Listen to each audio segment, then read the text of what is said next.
সুপ্রিয় ছাত্রছাত্রী, করোনার এই দ্বিতীয় ঢেউ চলছে। আমরা সবাই মনে রাখবো, করোনা আমাদের এখনো ছেড়ে যায়নি। আমরা সবাই নিজে নিজে দায়িত্বে মাস্ক ব্যবহার করব এবং নিজে ভালো থাকবো, দেশকে ভালো রাখবো, সবাই ভালো থাকার চেষ্টা করব। সুপ্রিয় শিক্ষার্থী, আজ আমি জীববিজ্ঞান দ্বিতীয় পত্রে প্রাণীর পরিচিতি এই ক্লাসটা তোমাদের সাথে উপস্থাপন করব। প্রাণীর পরিচিতিতে আমাদের তিনটি প্রাণী আছে। তার মধ্যে প্রথমটি হলো হাইড্রা, দ্বিতীয়টি ঘাস ফড়িং এবং তৃতীয়টি রুই মাছ। এইটা মিলে আমাদের দ্বিতীয় পত্রের দ্বিতীয় অধ্যায়। আমি তোমাদের সাথে আজ দ্বিতীয় অধ্যায়ের প্রাণীর পরিচিতির হাইড্রা নিয়ে আলোচনা করব। হ্যাঁ শিক্ষার্থীবৃন্দ, হাইড্রা এমন একটা প্রাণী, দেখতে খুবই ছোট, কিন্তু এদের মধ্যে এমন একটা বৈশিষ্ট্য আছে।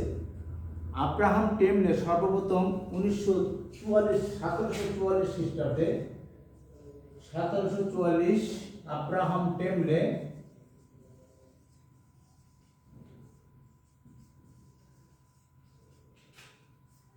আব্রাহাম টেমলে 1744 খ্রিস্টাব্দে লক্ষ্য করেন এই ক্ষুদ্র প্রাণীটির পুনরুৎপত্তির একটা বিশেষ ক্ষমতা আছে।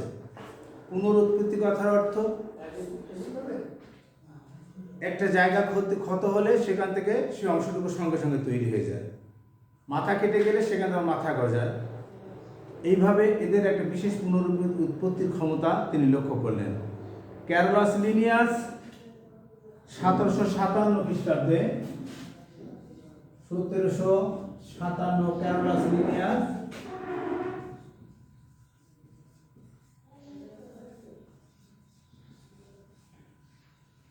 ক্যারোলাস লিনিয়াস এই প্রাণীটির নামকরণ করেন। এই প্রাণীটির এই বিশেষ ক্ষমতা যে পুনরুৎপত্তির ক্ষমতা, গ্রিক রূপকথার 9 মাথাওয়ালা ড্রাগন, ড্রাগনের একটা বিশেষ বৈশিষ্ট্য ছিল, তার একটি মাথা কেটে দিলে সেখান থেকে অনেকগুলো মাথা গজাতো। যা হোক, এই হাইড্রারও ঠিক এমনই একটা বৈশিষ্ট্য থাকায় ক্যারোলাস লিনিয়াস এর নামকরণ করেন হাইড্রা, কারণ ওই ড্রাগনটির নাম ছিল হাইড্রা। শিক্ষার্থীবৃন্দ, তাহলে আমরা এই হাইড্রা নামকরণ কিভাবে হলো জানতে পারলাম। ক্যারোলাস লিনিয়াস 1757 খ্রিস্টাব্দে এই প্রাণীটির তার এই পুনরুৎপত্তির বিশেষ ক্ষমতার উপর ভিত্তি করে গ্রিক রূপকথার সেই ড্রাগন, 9 মাথাওয়ালা ড্রাগনের নাম অনুসারে এর নামকরণ করেন হাইড্রা।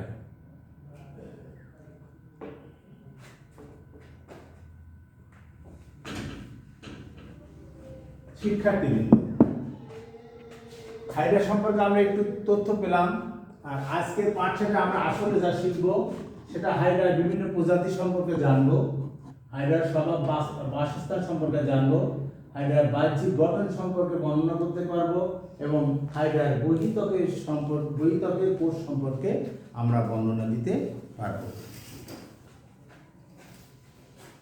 প্রথমে হাইড্রার বিভিন্ন প্রজাতি সম্পর্কে আমি আলোচনা করছি। হাইড্রার পৃথিবীতে বর্তমান 40টি প্রজাতি।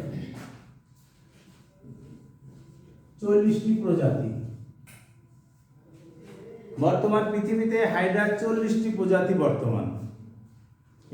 কিন্তু আমাদের দেশে হাইড্রার মাত্র 3টি প্রজাতি দেখা যায়। এক নাম্বার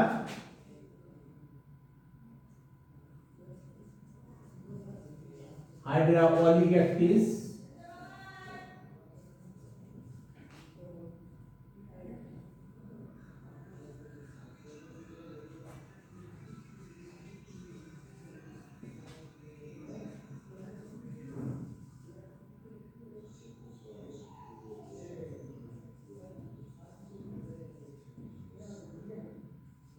হাইড্রা ভিরিসিমা, যেটা দেখতে সবুজ বর্ণের,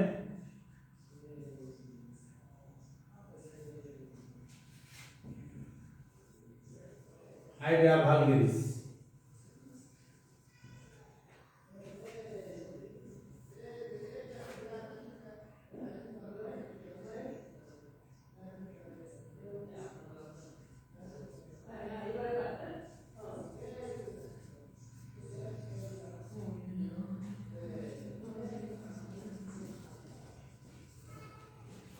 সুপ্রিয় শিক্ষার্থী, বর্তমান হাইড্রার 40টি প্রজাতি পৃথিবীতে বর্তমান বেঁচে আছে।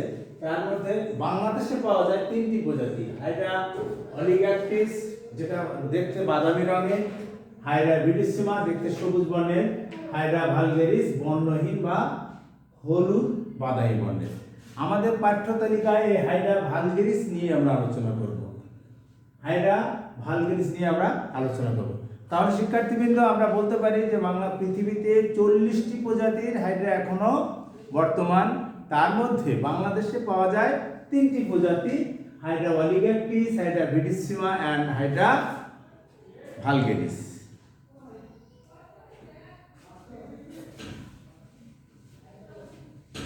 এবার আমরা হাইড্রার স্বভাব সম্পর্কে একটু জানব। হাইড্রা মুক্তজীবী, শীতল পরিষ্কার পানি তারা বসবাস করে।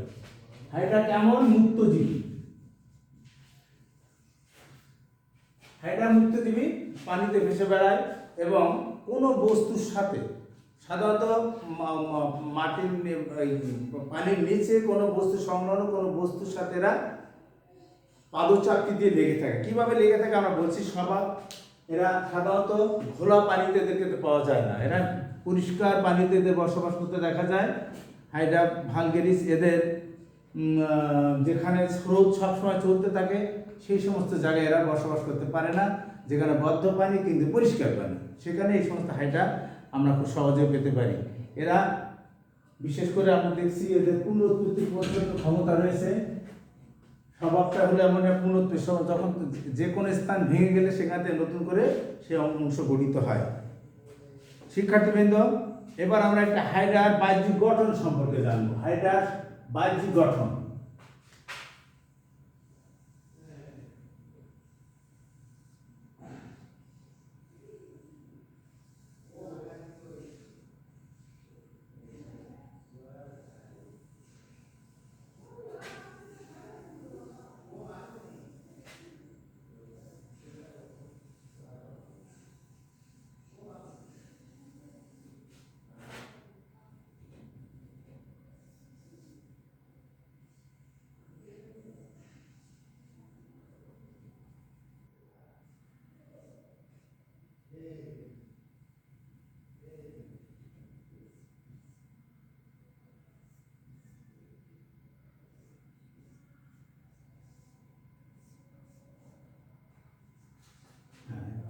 লক্ষ্য করো, হাইড্রার দেহটা দেখতে এরকম নলাকার।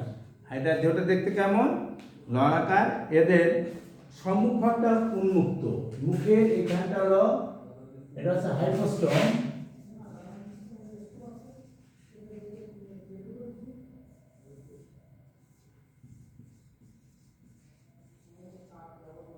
দেহকাণ্ড এবং নিচের একটা পাদচাকতি। সুপ্রিয় শিক্ষার্থীবৃন্দ, আমরা লক্ষ্য করি হাইড্রার দেহটা দেখতে কেমন? একটি নলাকার, নলাকার একটি দেহ। এই দেহের সম্মুখ অংশ একটু এদের মৌখিক অঞ্চলটা খোলা থাকে এবং পিছনের অংশটা আবদ্ধ থাকে। এই পিছনের অংশকে বলি পাদচাকতি। এইটি দিয়ে কোনো বস্তুর সাথে এরা লেগে থাকে। আর সমগ্র দেহটাকে 3টি অঞ্চলে ভাগ করা যায়। 3টি অঞ্চলে ভাগ করা যায়। 3টি অঞ্চলে ভাগ করা যায়। অঞ্চলে ভাগ করা যায়। মুখের সম্মুখ ভাগে একটু মোচাকৃতির সংকোচন প্রসারণশীল একটি অংশ থাকে। এই অংশকে আমরা বলি হাইপোস্টোম, যার কেন্দ্রভাগে থাকে মুখছিদ্র। মজার বিষয়, এদের কিন্তু এক প্রান্ত খোলা, এদের মৌখিক প্রান্তটা খোলা থাকে এবং পশ্চাৎ প্রান্ত ঢাকনা থাকে। এইখান দিয়ে এরা খাবার খায়, আবার ওইখান দিয়ে বর্জ্য নিষ্কাশন করে একই পথে।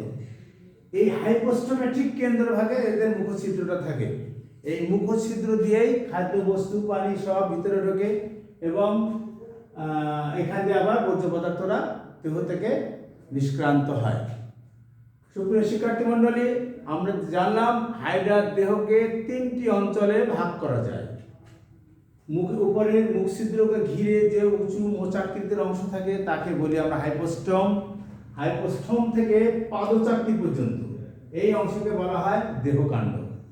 আর নিচের যে কোনো বস্তুর সাথে লেগে থাকতে সাহায্য করে এই অংশ, একে বলা হয় পাদচাকতি। এই পাদচাকতি দিয়ে এরা কোনো বস্তুর সাথে লেগে থাকতে পারে। যাই হোক, হাইপোস্টম বললাম, তাহলে মুখছিদ্রকে ঘিরে যে অংশ, মোচাকৃতির যে অংশ, সংকোচন প্রসারণশীল অংশ, তাকে আমরা হাইপোস্টম বলি। এই হাইপোস্টম খাদ্যবস্তু ধরার জন্য বেশ প্রসারিত হয়, সংকুচিত হয় এবং সংকোচনের মাধ্যমে দেহকে খাদ্যবস্তুকে গলতকরণ করতে সাহায্য করে। এখানে থাকে মিউকাস কোষ, অনেকগুলো মিউকাস সেলিভারি কোষ থাকে। সেলিভারি কোষ থেকে সেলিভারি নিঃসৃত হয়, সহজে খাদ্যবস্তু ভিতরে ঢোকাতে সাহায্য করে। পরে হলো দেহকাণ্ড। দেহকাণ্ডের কতগুলো অংশে বিভক্ত। দেহকাণ্ডে উপরের দিকে মোচাকৃতির একটা অংশ আছে, একে বলা হয় শুক্রাশয়। শুক্রাশয়। আর নিচে ডিম্বাকার যে অংশ থাকে, নিচের অর্ধাংশে, তাকে বলা হয় ডিম্বাশয়। ডিম্বাশয় এবং এটাকে বলা হয় কুড়ি বাদ। এই তিনটি অংশ এদের দেহকাণ্ডের বর্তমান। কি বললাম? দেহকাণ্ডের ঠিক হাইপোস্টমের কাছাকাছি উপরের দিকে মোচাকৃতির যে অংশ থাকে তাকে বলা হয় শুক্রাশয়। এই শুক্রাশয়ের মধ্যে শুক্রাণু উৎপন্ন হয় এবং পাদচাকতির ঠিক উপরের দিকে এরকম জায়গায় থাকে গোলাকার একটি অংশ, তার নাম ডিম্বাশয়। ডিম্বাশয়ের মধ্যে ডিম্বাণু উৎপন্ন হয় এবং এই শুক্রাশয় ও ডিম্বাশয় থাকার কারণে এদের যৌন জনন সম্পন্ন হয়। কিন্তু মজার বিষয়, হাইড্রা হলো একলিঙ্গ বা উভয়লিঙ্গ প্রাণী হতে পারে। এরা উভয়লিঙ্গ প্রাণী হলেও এদের এই ডিম্বাশয় বা শুক্রাশয় একই দিকে থাকলেও এদের স্বনিষেক ঘটে না। স্বনিষেক কি জিনিস? একই দেহে, একই প্রাণীর দেহে যদি নিষেক ক্রিয়া সম্পন্ন হয় তাকে আমরা বলি স্বনিষেক। এদের একই দেহে ডিম্বাশয় শুক্রাশয় থাকলেও স্বনিষেক ঘটে না, কারণ শুক্রাশয় যখন পরিপক্ক হয় তখন এদের ডিম্বাশয়টা পরিপক্ক হয় না, ফলে এদের পরনিষেকে হয়। অর্থাৎ অন্য একটি দেহ থেকে শুক্রাশয় এসে এই দেহে ডিম্বাণুর সাথে মিলিত এদের যৌন জনন ঘটায়। যাই হোক, এবার আসলো কি কুড়ি। এদের দেহের বিভিন্ন অংশে দেখা যায় কি এদের যে বিশেষ কোষ আছে, ইন্টারস্টিশিয়াল কোষ, বিভাজনের মাধ্যমে এই বিভিন্ন কুড়ি উৎপাদন করে। এই কুড়ি পরবর্তীতে নতুন একটা হাইড্রার জন্ম দিতে পারে। এই তিনটি অংশ এদের দেহকাণ্ডে অবস্থান করে, শুক্রাশয়, ডিম্বাশয় এবং কুড়ি। শিক্ষার্থীবৃন্দ, এই হাইড্রার নলাকারের শেষ প্রান্তে একটি চাকতির মতো অংশ থাকে যেখানে প্রচুর মিউকাস কোষ থাকে। এই অংশকে বলা হয় পাদচাকতি। এই পাদচাকতি দিয়ে এরা কি করে? অধিকাংশ সময় কোনো বস্তুর সাথে লেগে থাকতে সাহায্য করে, চলনে সাহায্য করে। কখনো কখনো পাদচাকতি থেকে এক ধরনের বাবেল তৈরি হয়, এর সাহায্যে এরা ভাসতে পারে। এইবার এ হলো হাইড্রার বাহ্যিক গঠন।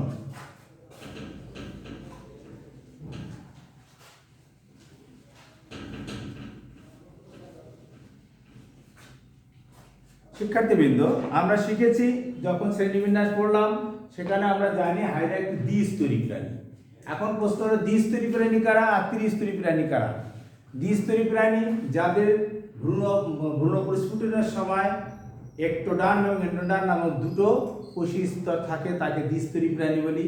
আর যাদের একটোডার্ম, মেসোডার্ম এবং এন্ডোডার্ম নামক তিনটি কোষী স্তর থাকে তাকে বলি আমরা ত্রিস্তরী প্রাণী। আমাদের অনুন্নত প্রাণীদের মধ্যে হাইড্রা একটি এবং এরা আছে দ্বিস্তরী প্রাণী। এই দ্বিস্তরী প্রাণীর আমরা জানি হাইড্রার দেহকে যদি আমরা প্রস্থচ্ছেদ করি তাহলে আমরা দেখতে পাবো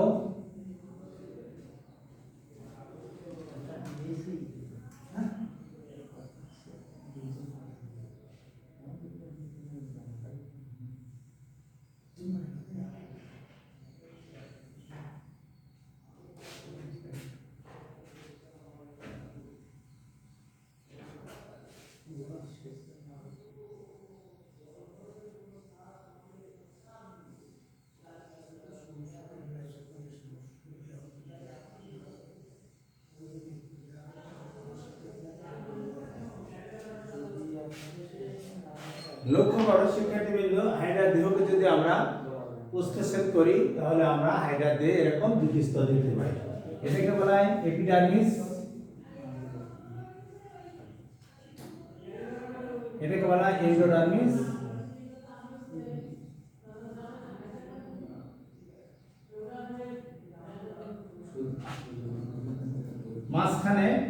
মাঝখানে জেলির মতো অংশকে বলা হয় মেসোগিলিয়া।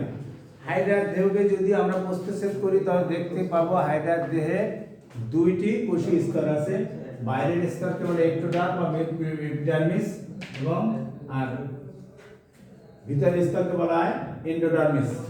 এবং এই দুই কোষীয় স্তরের মাঝখানে একটি কোষীয় জেলির মতো একটি স্তর থাকে, তাকে আমরা বলি মেসোগিলিয়া। মেসোগিলিয়া কারণ এখানে অকোষীয় স্তর, এটা কোষে পরিণত হয় না বলে একে বলা হয় মেসোগিলিয়া। এই স্তরে এদের প্রচুর স্নায়ু কোষগুলো এখানে অবস্থান করে স্নায়ু জালক তৈরি করে। এখন আমরা এই বহিতকের কোষগুলো সম্পর্কে একটু আলোচনা করব।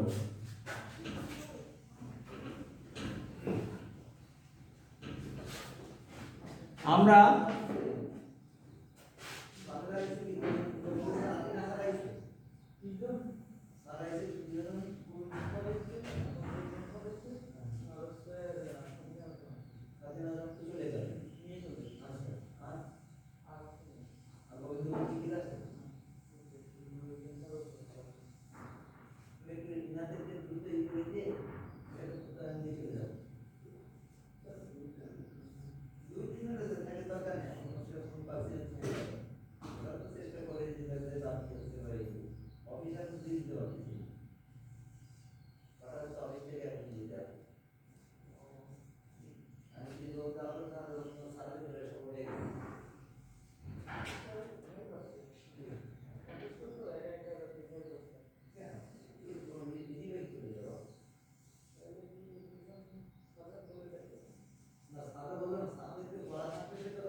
শিক্ষার্থীবৃন্দ, আমরা হাইড্রার বহিতকের কোষ সম্পর্কে জানব। আমরা হাইড্রার বহিতকের কোষ আমরা যদি লক্ষ্য করি দেখতে পারি এখানে 7 ধরনের কোষ দেখা যায়। 7 ধরনের কোষ দেখা যায়। এক নম্বর হচ্ছে পেশি আবরণী কোষ,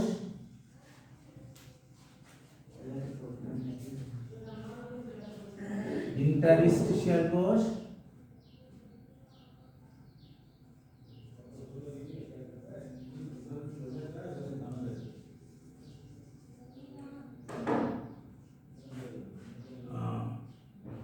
সংবেদী কোষ, স্নায়ু কোষ,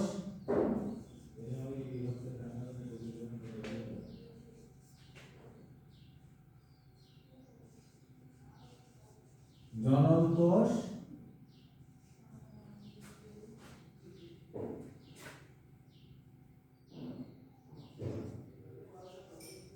গ্রন্থি কোষ, আর 7 নাম্বার নিডোসাইট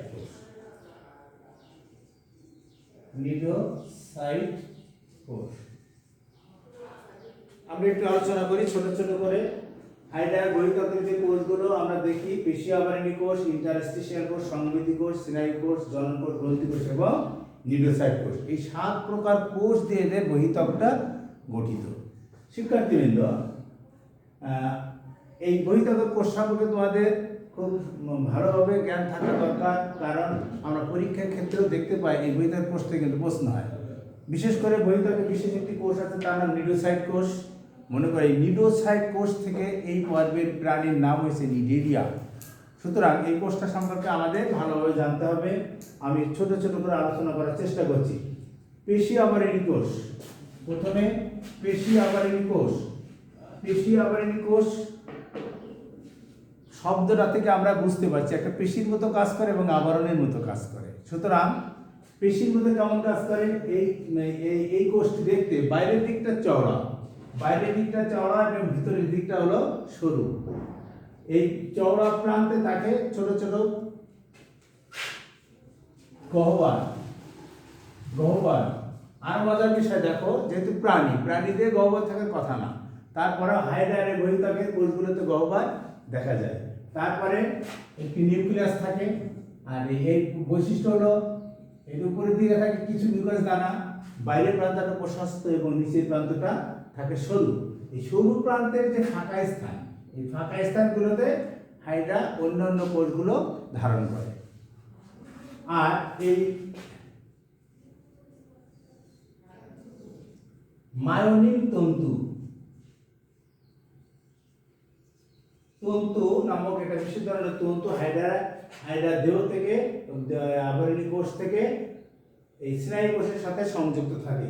এই কোষের এই মায়োনিন তন্তুর সংকোচন প্রসারণের ফলে এদের দেহ সংকুচিত প্রসারিত হতে পারে। এই সংকোচন প্রসারণশীল অংশ থাকায় এরা সংকুচিত প্রসারিত দেহকে সংকুচিত প্রসারিত করতে পারে। যা হোক, পেশী আবরণী কোষ সম্পর্কে আমরা জানলাম। এই কোষটা দেহের অধিকাংশ স্থান জুড়ে বাইরে একটা আবরণ তৈরি করে ফেলে, এই জন্য এতে পেশী আবরণী কোষ বলা হয়। এর উপরের দিক থেকে কিউটিনের আবরণ পড়ে, আবরণ দিয়ে দেহটাকে পুরো ঢেকে রাখে, এই জন্য একে পেশীর মতো কাজ করে, আবার আবরণের দিয়ে ঢেকে রাখে, তাই একে পেশী আবরণী কোষ বলা হয়। 2 নম্বর ইন্টারস্টিশিয়াল কোষ। ইন্টারস্টিশিয়াল কোষ আমি মনে রাখার জন্য অনেককে বলি ইন্টারস্টিশিয়াল কোষ, তোমরা ইন্টারেস্টিং কোষ বলো, তাহলে মনে থাকবে বেশি। কারণ ইন্টারস্টিশিয়াল কোষ এমন একটি কোষ যে কোষগুলো দেহের কোনো অংশ ক্ষত হলে সেই অংশগুলো সঙ্গে সঙ্গে তৈরি করতে পারে। পাদচাকতি নষ্ট হয়ে গেলে পাদচাকতি তৈরি করে দেবে, পাশের একটি কোষ নষ্ট হয়ে গেলে সে কোষটাকে সে তৈরি করে দেয়, রিপেয়ারিং করে। সেই জন্য এটাকে ইন্টারস্টিশিয়াল কোষ বলা হয়। এই প্রত্যেকটা ইন্টারস্টিশিয়াল কোষ আকারে গোলাকার, এর ভিতরে প্রচুর পরিমাণে মাইটোকন্ড্রিয়া থাকে, সাইটোপ্লাজম থাকে এবং এরা সহজে বিভাজিত হয়ে অনেক বিভিন্ন রকম কোষ তৈরি করতে পারে, এই জন্য নাম ইন্টারস্টিশিয়াল কোষ। 3 নম্বর সংবেদী কোষ। একটি সংবেদী কোষ দেখতে নলাকার, পেশী আবরণী কোষের ফাঁকে অবস্থান করে। এর প্রান্ত এটার এই সংবেদী কোষের বাইরের প্রান্তে সংবেদী রোম থাকে, এটা হচ্ছে সংবেদী রোম। এই রোম দিয়ে বাইরে থেকে উদ্দীপনা নিয়ে আসে, এই পশ্চাৎ প্রান্ত লাগানো থাকে স্নায়ু কোষের সাথে, এবং এই উদ্দীপনা এখান থেকে উদ্দীপনা গ্রহণ করে স্নায়ু কোষে দেয়, সেই অনুযায়ী দেহ কাজ করতে সমর্থ হয়। সংবেদী কোষ দেহের সাথে সমকোণে অবস্থান করে এবং বাইরের প্রান্তে থাকে একটি সংবেদী রোম, যার সাহায্যে এরা বাইরের উদ্দীপনা স্নায়ু কোষে প্রেরণ করতে পারে। এবার আসলো স্নায়ু কোষ।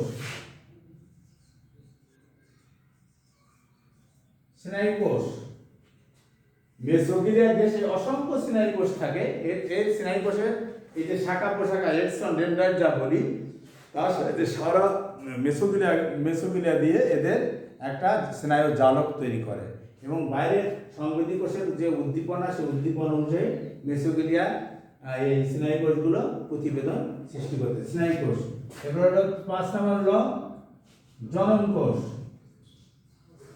আমরা জানি দেহের ছবিতে জনন কোষটা দেখানো হয় না, তোমরা বইতে দেখো জনন কোষের ছবিটা, জনন কোষটা লেখা নাই, কারণ জনন কোষ নিচের দিকে থাকে, যেখানে প্রস্তুত করা হয়েছে সেখানে হয়তো জনন কোষ ছিল না। যাই হোক, জনন কোষের কাজ হলো জনন কার্যে অংশগ্রহণ করা। এরা শুক্রাশয় এবং ডিম্বাশয়, এরা শুক্রাশয় শুক্রাণু উৎপন্ন করে, ডিম্বাশয় ডিম্বাণু উৎপন্ন করে, যৌন জননে সহায়তা করে। 6 নম্বর হলো গ্রন্থি কোষ। হাইপোস্টোমের কাছে প্রচুর গ্রন্থি কোষ থাকে এবং পাদচাকতিকে থাকে, হাইড্রার পাদচাকতি থাকে গ্রন্থি কোষ। এই গ্রন্থি নিঃসৃত রস দিয়ে কোনো বস্তুর সাথে লেগে থাকতে সাহায্য করে। আর মুখের কাছে যে হাইপোস্টোমের কাছে যে গ্রন্থি কোষগুলো থাকে, সেখান থেকে নিঃসৃত রস খাদ্যবস্তুকে গলতকরণে বিশেষভাবে সহায়তা করে। সব শেষে আসলাম আমরা নিডোসাইট কোষ।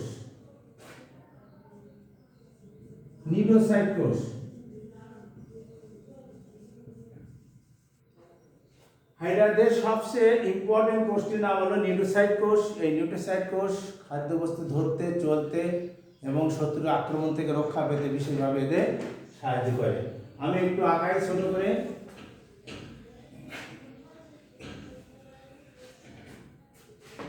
একটু নিউরোসাইট কোষ দেখতে এরকম।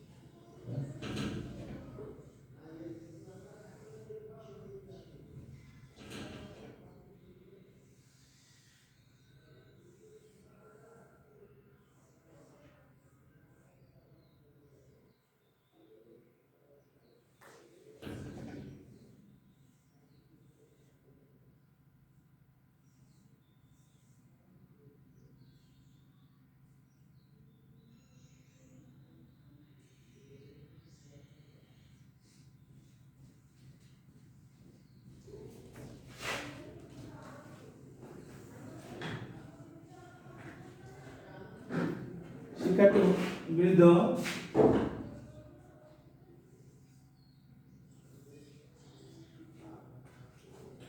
একটা নিউরোসাইট কোষ দুটো পেশী আবরণী কোষের ফাঁকে এই ধরনের কোষ অবস্থান করে। একটু দেখতে ডিম্বাকার বা থলির মতো। মজার বিষয়, এই থলির মতো কোষের ঠিক ভিতরে আরেকটা থলি অবস্থান করে, অর্থাৎ এরা দ্বিস্তর বিশিষ্ট, বাইরের স্তর এবং ভিতরের স্তর। এই ফাঁকে ফাঁকে থাকে সাইটোপ্লাজম, গোড়ার দিকে একটি বড় নিউক্লিয়াস থাকে। তাছাড়া নিউক্লিয়াসের সাথে এখানে একটি সূত্রাকার বস্তু থাকে, তাকে বলে ল্যাসো। আর নিচের অংশটা এদের এই মেসোগিলিয়া ঘেঁষে অবস্থান করে। এর বাইরের দিকে একটি কাটার মতো সংবেদী অংশ থাকে, তাকে বলা হয় নিডোসিল একটি সংবেদী অঙ্গ। আর এটা হচ্ছে অপারকুলাম। নিডোসিল এবং এই একটি থলির ভিতরে আরেকটি থলি। মজার বিষয়, একটি থলির ভিতরে আরেকটা থলি। এই থলিটাকে নাম আছে নেমাটোসিস্ট। শিক্ষার্থীবৃন্দ দেখো, নিউরোসাইট কোষ সবচেয়ে ইম্পর্টেন্ট কোষ। একটি বড় থলি, তারপরে একটা ছোট থলি। বড় থলি আর ছোট থলি দুটো মিলে আছে নিউরোসাইট কোষ। আর ভিতরের এই ছোট যে কোষটি, থলিটাকে, তাকে বলি আমরা নেমাটোসিস্ট। এর ভিতরে থাকে একটা বিশেষ ধরনের তরল, প্রোটিন যোগ ফেনল সমানে গঠিত, তাকে হিপনোটক্সিন বলা হয়।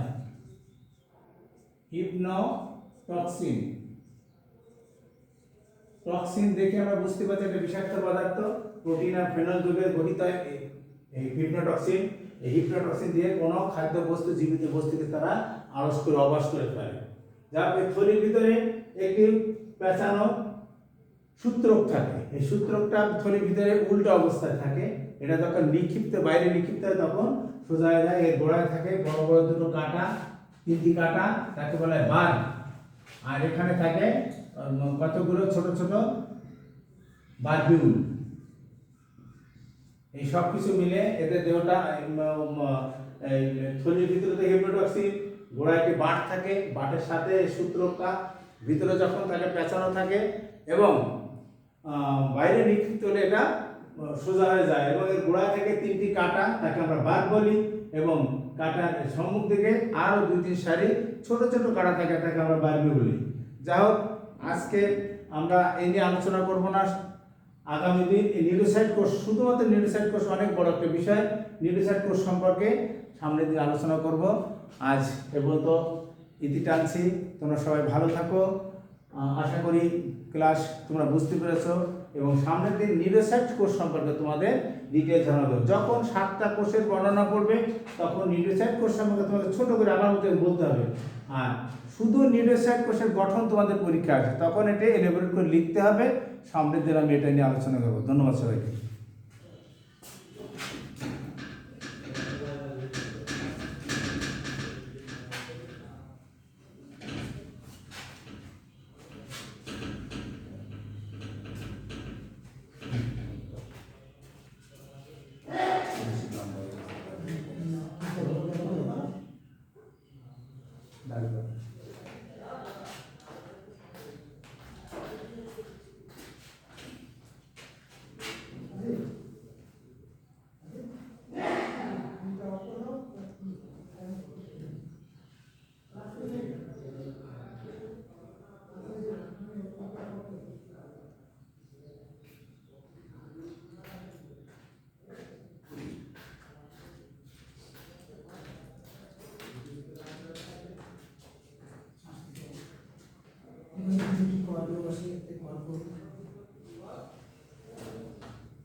অফ করে দিয়েছেন স্যার?